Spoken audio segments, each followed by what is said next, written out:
Hi, I'm Barbara Hay. I'm the founder of Awesome Coaching for Kids. I've put together a small series of videos in order to support parents to help their child be the best version of themselves. In this video series, everything that I will share with you is scientific and research based, easy to understand and to put into practice. And I'm going to show you practical strategies and approaches which work. I'm going to show you how to improve your relationship with your child and to help you grow your child's neurological connections, which is very important for cognitive development. And I'm very passionate about helping children to be the best version of themselves, and I'm also very passionate about helping parents who seem to be struggling with helping their child to be that best child. So over the next few video series, I'm going to show you strategies, tips, techniques to help you understand how your child's brain works and how you can help that understanding move you forward to using these tips and strategies and enhancing the best relationship in the world, that of a parent and child. So, in the next few videos I'm going to record for you, we'll be dealing with looking at how to deal with meltdowns and lies, emotional hijacking and self-esteem issues.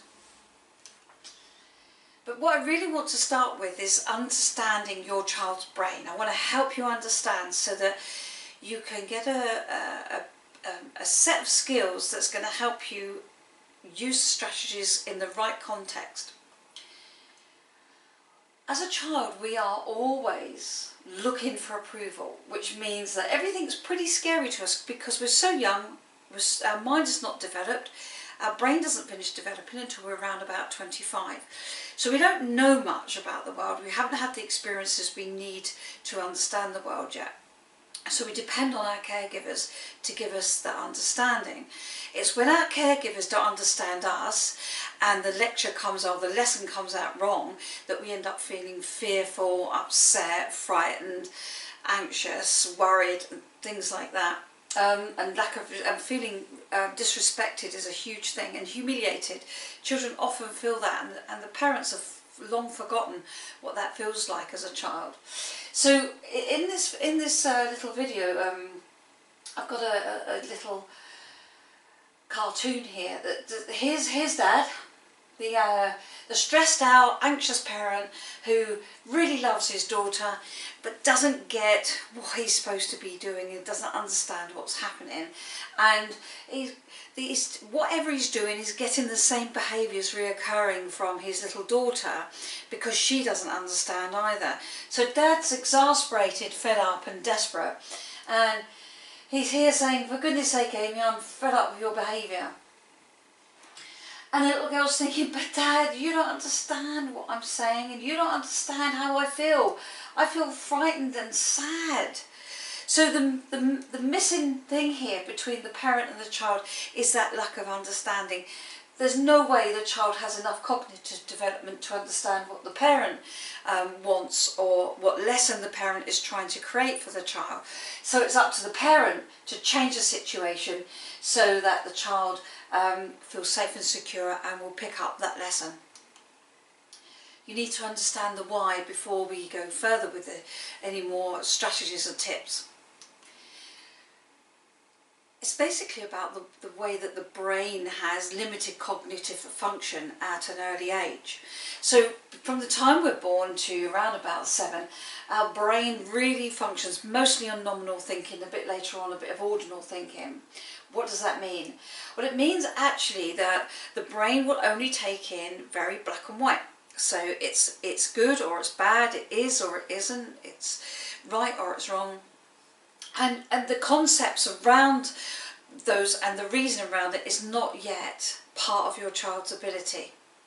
So when I tell parents, please don't lecture, please don't give explanations, this is the reason why the brain can't function and it feels overloaded.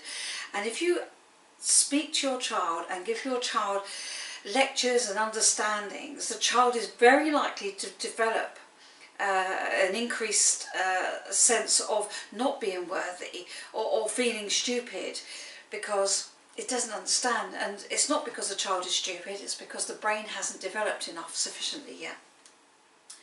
So imagine a race. So nominal thinking in a school race, for argument's sake, would be I've won or I've lost. And everyone can say, oh, well, that's great, you came second, that wasn't bad at all. But the child's brain will actually only fathom I've won or I've lost. Ordinal thinking, that comes in a little bit later during this time span, involves a process which means now the brain can compare and rank. So, oh, I came second or third or last, and Joe came first. So that helps as we go through life to understand the order of things. Later on, our brain develops the skill for interval thinking. Now this means the process can take into account the degrees in the relationship of things. So, okay, so I came third, but I was really close to Ella in front of me, and if I had been 1 second faster, I would have come second and not third. So, and then lastly, ratio thinking is something we develop later on in our child's childhood, and this means we can do abstract thinking. So about the whole race, how many kids were in the whole race, and who was a good racer to begin with, and those that need to practice more, and was it even important that I was in the race? You know, those kinds of thinking. So if you understand that, that goes a long way of helping you to communicate with your child at a contingent level. The other thing that's really important to understand is this, that we are hardwired to seek approval from others. This is our primal brain. This stems all the way back from when we evolved from apes into humans, and it's one of the most significant things that has helped us survive all these thousands and thousands and thousands of years.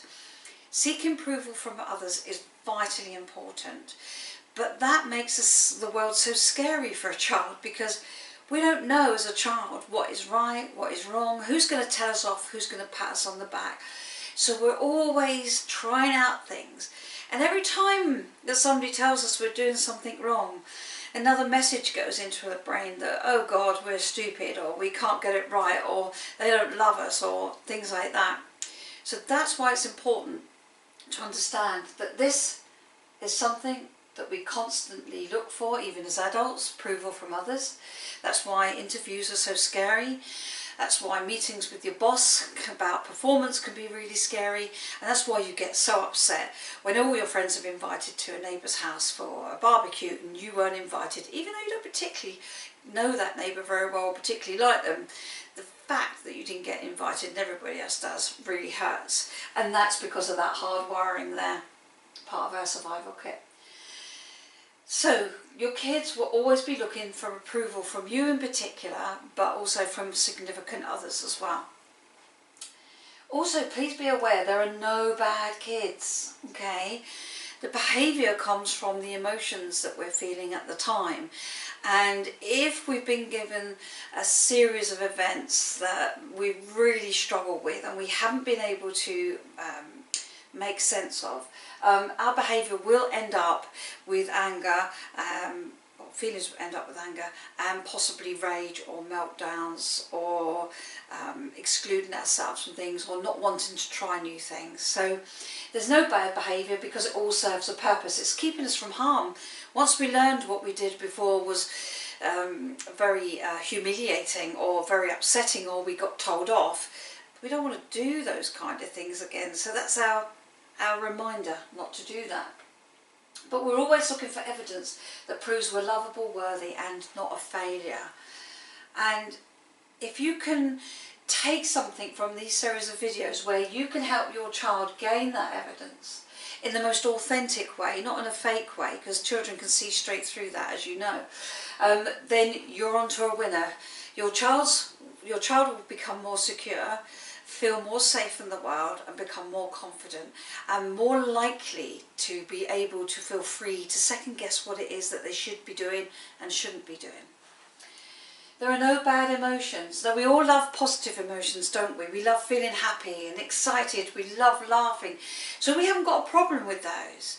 And we don't like the negative emotions, which might be guilt or shame or sadness or hurt or frustration or not feeling respected and things like that. But they're very important, those emotions, because they're the indicators that tells us that we are not doing something right, or we're not receiving the messages right, or we need to change the way that we are thinking or feeling. And that, if you can help your child get through to that and understand that, will help build your child's resilience. So as your child grows through life, they will feel more confident and more enabled to explore things and take them outside their comfort zone and help them deal with stuff when stuff gets really rough in life, because life does get rough sometimes. Our primary emotions are love, fear and anger. They're the main ones that dominate the rest of the other emotions, really. So love serves to encourage us to repeat positive experiences. Great stuff. Fear gets us to freeze or run, and anger to defend ourselves. So this is what we're using these primary emotions for, and you can help steer your children when they feel angry or frightened, and you can positively reinforce the experiences where they feel love. Now, as a child, it's really frightening when no one understands, and even worse when your feelings aren't recognised or dismissed. And I did go into that in the first video, as you know. But bear in mind, really, that your child is very concerned all the time about how they should behave and what they should be thinking and what's going on around them. The more secure you can make your child feel because you're positively reinforcing positive experiences and helping them understand the tougher experiences, the more you'll get more from your child. So, fear. Fear lies beneath the anger and rage and lack of confidence and low self-esteem, as I've just said. Okay, how does this work in actual terms inside the brain, physically and chemically? Okay, so everything around us comes in through our five senses, and our brain is taking all those in. And if we have an experience that is a bit scary or very pleasant, the amygdala will send a series of emotions to us so that we understand the next time that we can go and do that thing, or next time to stay away from that thing. So for argument's sake, say picnic. For most of us, picnics bring up emotions of excitement, happiness, freedom, fun, connectivity. Most of us, not all of us, obviously. Being told off in class and humiliated by the teacher and being made, or your peers are looking at you as your teacher tells you off, is an unpleasant experience, and the amygdala will assign emotions to that event, such as fear, humiliation, anger, lack of respect, and so on and so forth. Then it gets stored, that event gets stored in a place where we keep our memories, the hippocampus, but it gets stored with the memories, the emotions that we've attached to that event.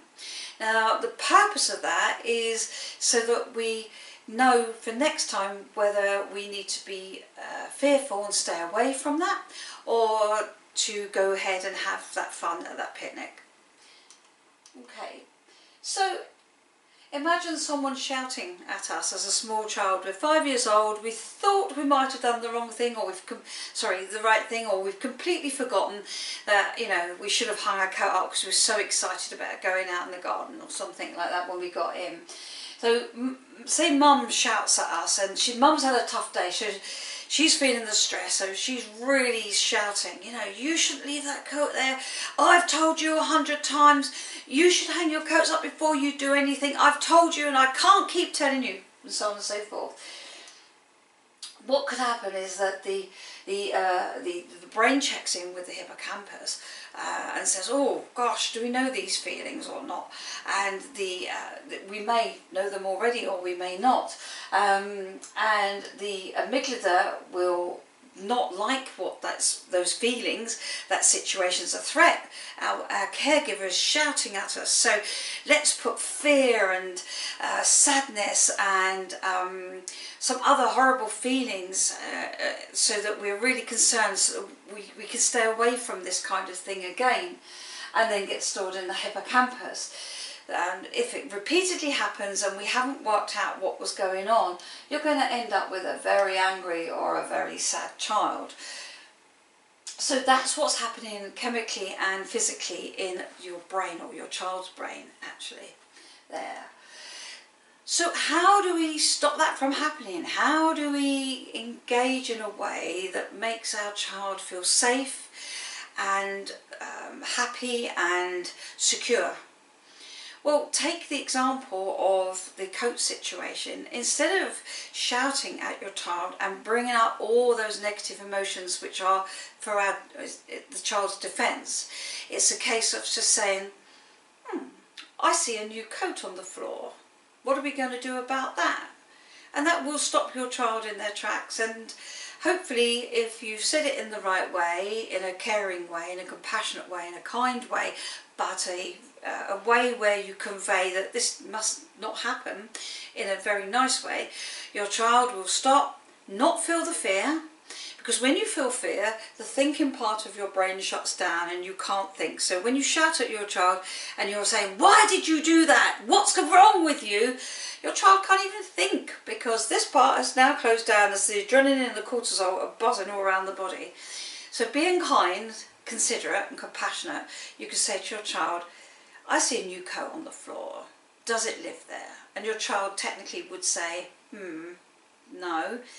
Where does it live? On the hook, mummy. Okay, so could you pick that up for me? Okay, mummy. Well, thank you. That's really nice and respectful, and I appreciate that. There you have your problem solved, and you have a child that doesn't feel threatened. In fact, you have a child that feels secure and probably a little bit proud as well, because it's got the approval that the brain's been seeking. So, communicate compassionately, be kind, be clear, describe rather than lecture, be protective, look after their emotions, try and work out what's underneath that anger if they're having an angry episode, be understanding, and importantly, decide what you want your child to learn from this episode. Going back to the coat situation, what is your objective? Well, I think as a parent, if my child come in from school and kept on throwing the coat on the floor, what I would like my child to learn is to hang the coat up when she or he came in from school. So look how you could do that without using fear or punishment. Look for the positive ways, look for the ways that you can grow your child's neural connections, and your child can get that sense of approval that he or she needs. That's positive reinforcement. So thanks for listening, and I hope you look forward to seeing the next video in this series.